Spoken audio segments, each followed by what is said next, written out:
10 U.S. criminal who got what they deserved. Number 1, Ted Bundy, the charming monster exposed. Ted Bundy was not your typical monster. He was handsome, intelligent, and articulate, traits that helped him evade suspicion for years. Between 1974 and 1978, he abducted, raped, and killed at least 30 women across 7 states, though the true number may never be known. Bundy was a master manipulator, often feigning injury or pretending to need help to lure his victims into danger. One chilling aspect was his calm demeanor. He was capable of engaging in polite conversations mere hours after committing unspeakable atrocities. Bundy's downfall began in 1975 when a routine traffic stop led to his arrest for possession of burglary tools. Authorities later connected him to a series of disappearances. Despite being charged and convicted, Bundy managed 2 dramatic escapes from custody.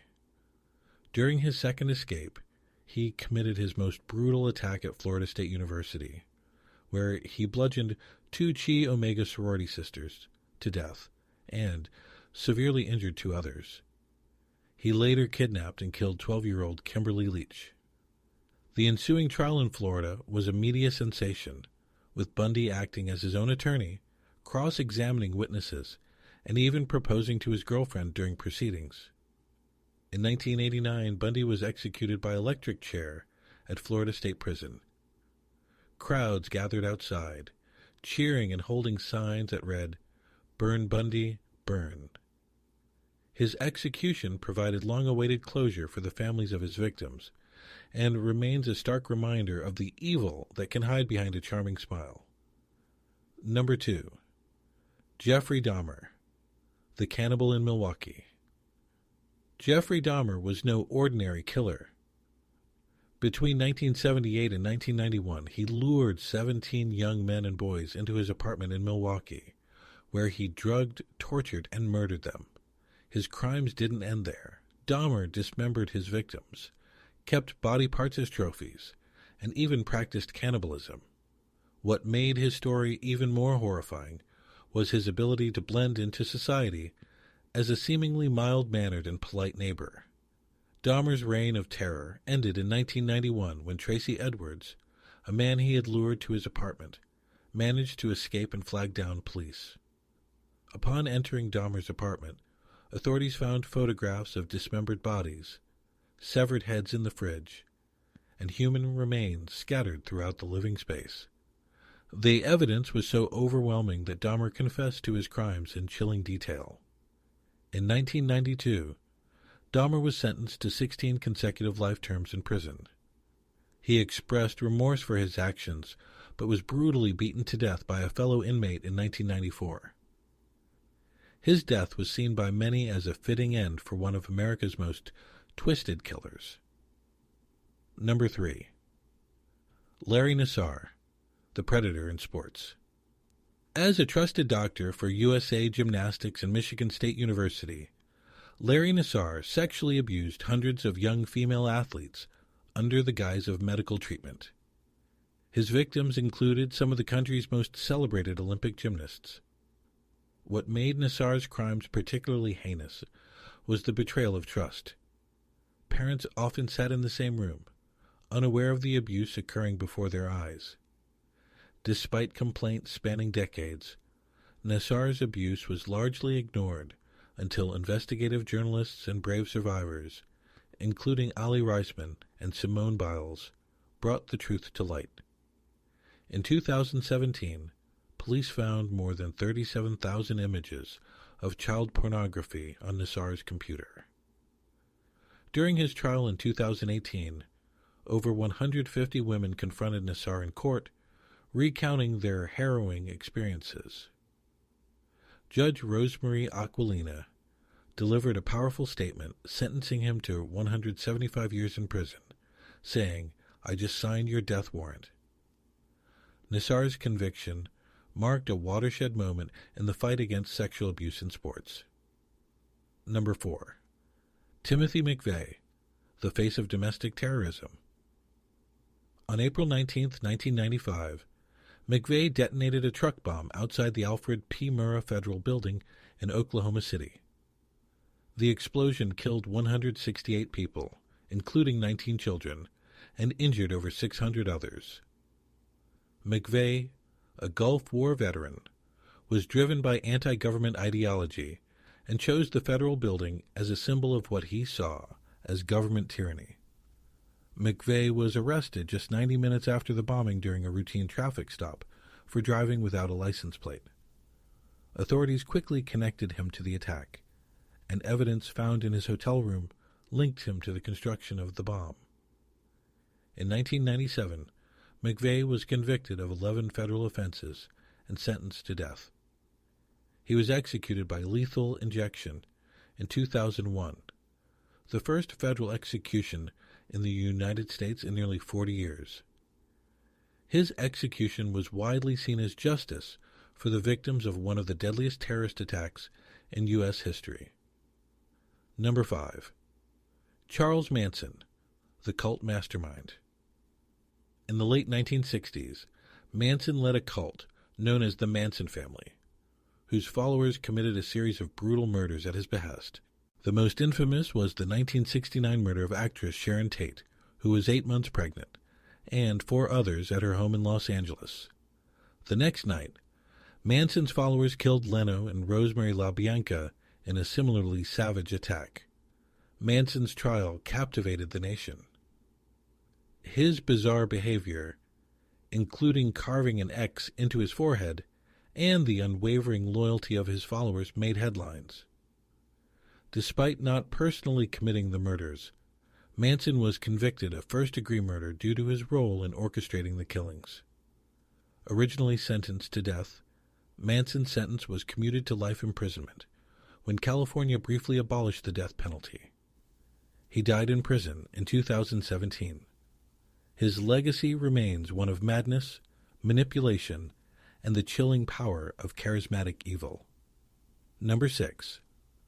Dzhokhar Tsarnaev, the Boston Marathon bomber. On April 15, 2013, during the annual Boston Marathon, 2 homemade pressure cooker bombs exploded near the finish line, killing 3 people and injuring over 260 others. Among the victims were an 8-year-old boy and multiple spectators who suffered life-altering injuries. Dzhokhar Tsarnaev and his older brother Tamerlan, radicalized by extremist ideologies, orchestrated the attack.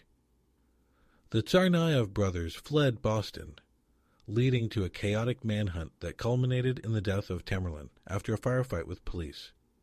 Dzhokhar managed to escape, but was later found hiding in a boat in a suburban backyard, bloodied and weakened.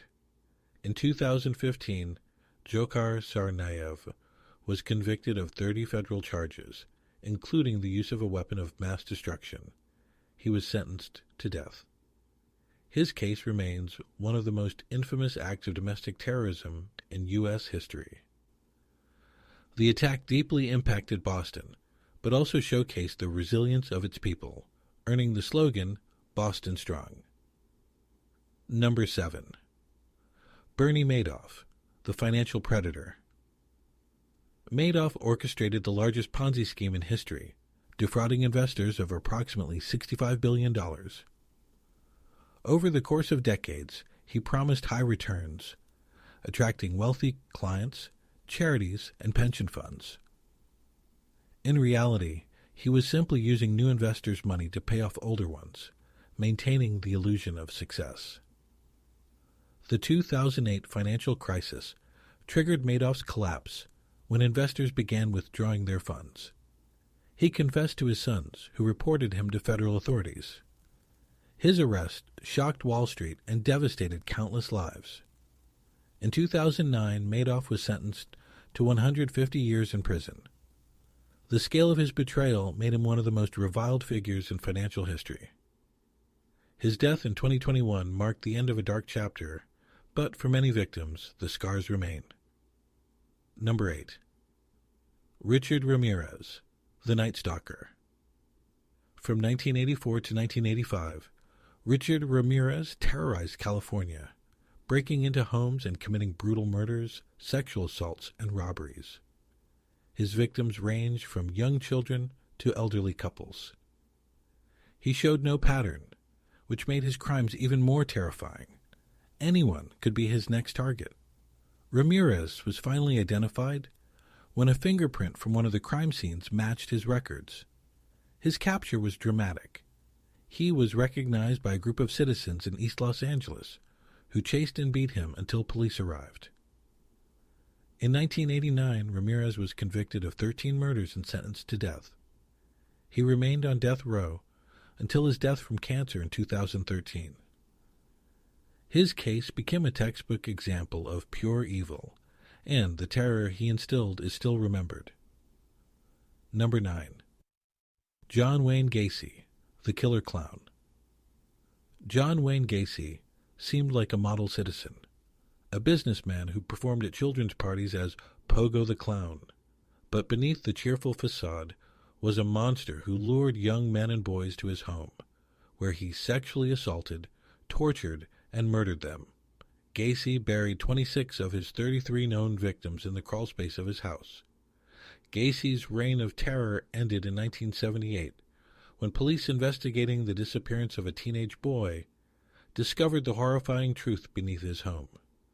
The sheer scale of his crimes shocked the nation. In 1980, Gacy was sentenced to death. He spent 14 years on death row before being executed by lethal injection in 1994. His chilling legacy earned him the infamous nickname the Killer Clown. Number 10. Derek Chauvin, the police officer who sparked a movement. On May 25, 2020, Derek Chauvin, a Minneapolis police officer, knelt on George Floyd's neck for over 9 minutes during an arrest. Floyd's desperate pleas, "I can't breathe," were captured on video and sparked outrage across the globe. His death became a symbol of police brutality and systemic racism in America. The trial was one of the most closely watched in modern history. Witnesses, including bystanders and medical experts, testified about Floyd's slow and agonizing death. The video evidence was undeniable. In 2021, Chauvin was found guilty of second-degree unintentional murder, third-degree murder, and second-degree manslaughter. He was sentenced to 22.5 years in prison. His conviction marked a turning point in the fight for police accountability and justice for victims of excessive force. These cases illustrate that while justice is sometimes delayed, it can be served. They serve as a reminder of the importance of accountability and the resilience of victims and communities in the face of tragedy. Thanks for watching.